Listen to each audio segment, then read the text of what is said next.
તો હાલો, કેમ છે મારા ખેડૂત મિત્રો? જવો આ જીરું અત્યારે નીંદી નાખ્યું હે. બધું કેટલું 12 વીઘા જેવું જીરું હે. તો જો આ અત્યારે બધું નીંદી નાખ્યું હે. હવે હાલર આવશે એટલે કાઢવાના છે. અને આ વંટોળિયા બહુ આવે છે ને એટલે આનું ધ્યાન રાખવી પડે બહુ. જે આપણે બનાવી મૂક્યા છે નાના નાના ઓગલા, એ તમે કદાચ આને શું કહેતા હશો કોમેન્ટમાં બધે બતાવજો. અમે તો આની ઓગલા બનાવીએ એવું બનાવીએ છે. અમુક તો ભમેડા એવું કહે છે, અમુક તો સકેડા એવું કહે છે.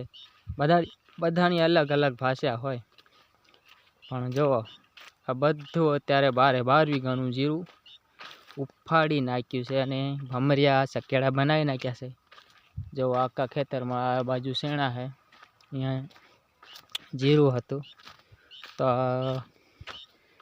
એક ભમરિયો વંટોળિયો આવ્યો હતો તો એમાં ઉડાડી નાખ્યો છે. તો તમને એ વંટોળિયો આવ્યો અને ભમરિયો ઉડાડ્યો એ તમને બતાવું છું. જો વિડીયો આગળ જોતા રહીયો.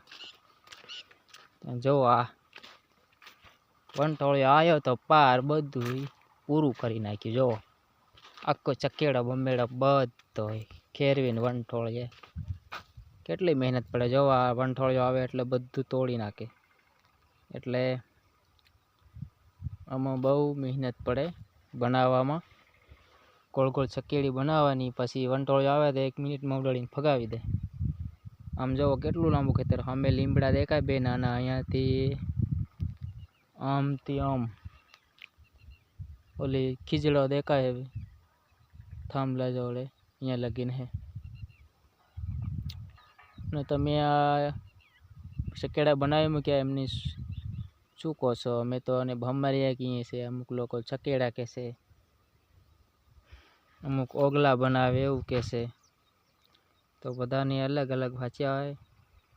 તો તમે શું કહો છો આને? આ ચકેડા કે ભમેડા કહો છો, શું કહો છો? કોમેન્ટમાં જરીક જવાબ દીજો અને આ વિડીયો આગળ શેર કરી દેજો. જય જવાન અને જય કિસાન. વિડીયો કેવો લાગ્યો અને ચેનલને પણ સબસ્ક્રાઈબ કરી દેજો. તો હવે બીજો વિડીયો બનાવીશ આગળ, એમાં મળીશું.